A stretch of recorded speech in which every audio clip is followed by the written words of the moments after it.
6 अप्रैल शनिवार यानी आज कृष्ण पक्ष की त्रयोदशी तिथि है। शास्त्रों में कहा गया है कि शनिवार के दिन जब त्रयोदशी तिथि आती है तो उसे शनि प्रदोष व्रत कहते हैं। इस व्रत में भगवान शिव की पूजा अर्चना के साथ ही महाराज शनि देव की पूजा करने से मनुष्य को उसका खोया हुआ मान सम्मान, धन वैभव, पद प्रतिष्ठा की प्राप्ति होती है। साथ ही उसके ग्रह नक्षत्र से संबंधित दोष भी दूर होते हैं। ओम नमः शिवाय। जय श्री कृष्णा। आप सभी का सनातन धर्मसार चैनल पर बहुत बहुत स्वागत है। त्रयोदशी के व्रत में भगवान शिव की पूजा करने और शनि प्रदोष व्रत की कथा का पाठ करने से भगवान शिव की बड़ी कृपा प्राप्त होती है, जिससे शनि दोष भी दूर होता है। शनि प्रदोष व्रत की कथा में बताया गया है कि इस व्रत से एक राजकुमार को उसका खोया हुआ राजपाट कैसे मिला। तो चलिए देर किस बात की, हम सभी एकाग्रचित होकर सच्चे मन और पूरी श्रद्धा से भगवान भोलेनाथ की त्रयोदशी की यह शनि प्रदोष व्रत कथा का श्रवण करते हैं। स्कंद पुराण में वर्णित एक कथा के अनुसार प्राचीन काल में एक विधवा ब्राह्मणी अपने पुत्र को लेकर भिक्षा लेने जाती थी और संध्या को लौटती थी।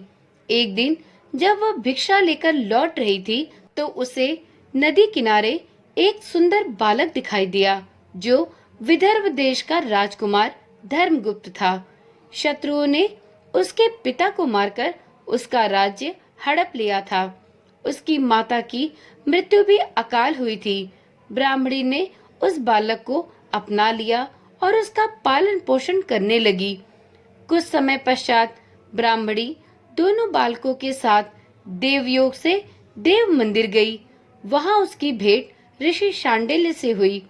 ऋषि शांडिल्य ने ब्राह्मणी को बताया कि जो बालक उन्हें मिला है वह विदर्भ देश का राजा का पुत्र है।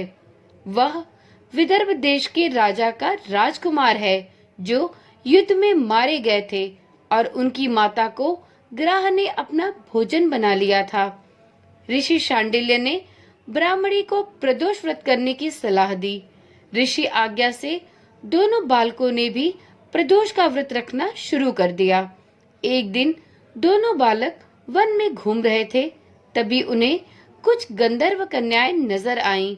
ब्राह्मण बालक तो घर लौट आया, किंतु राजकुमार धर्मगुप्त अंशुमति नाम की गंधर्व कन्या से बात करने लगे। गंधर्व कन्या और राजकुमार एक दूसरे पर मोहित हो गए। कन्या ने विवाह हेतु राजकुमार को अपने पिता से मिलवाने के लिए बुलाया। दूसरे दिन जब वह पुनः गंधर्व कन्या से मिलने आया तो गंधर्व कन्या के पिता ने बताया कि वह विदर्भ देश का राजकुमार है। भगवान शिव की आज्ञा से गंधर्व राज ने अपनी पुत्री अंशुमति का विवाह राजकुमार धर्मगुप्त से करा दिया। इसके बाद राजकुमार धर्मगुप्त ने गंधर्व सेना की सहायता से विदर्भ देश पर पुनः अपना आधिपत्य स्थापित किया। यह सब ब्राह्मणी और राजकुमार धर्मगुप्त के प्रदोष व्रत करने का फल था। स्कंद पुराण के अनुसार जो भक्त प्रदोष व्रत के दिन शिव पूजा के बाद एकाग्र होकर प्रदोष व्रत कथा सुनता या पढ़ता है और अपने परिवारजनों को सुनाता है, उसे 100 जन्मों तक कभी दरिद्रता का सामना नहीं करना पड़ता। उसका कुल, उसके परिवार के सभी जन सुख समृद्धि का अनुभव करते हुए इस लोक से स्वर्ग लोक तक जाते हैं। तो इस प्रकार से प्रदोष व्रत रखने वाले सभी जातकों को उस वार की प्रदोष व्रत कथा अवश्य ही सुननी अथवा सुनानी चाहिए। तो चलिए प्रभु भोलेनाथ का जयकारा लगाते हुए इस कथा को यहीं पर समाप्त करते हैं। तो प्रेम से बोलिए ओम नमः शिवाय, हर हर महादेव।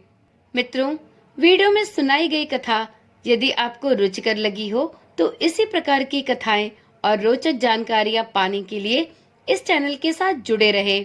आप इस चैनल को सब्सक्राइब कर लें, साथ में नोटिफिकेशन बेल ऑन करना भी ना भूलें। तो चलिए कल मिलते हैं एक नई वीडियो, एक नई जानकारी के साथ। तब तक के लिए ओम नमः शिवाय, जय श्री कृष्णा, राधे राधे।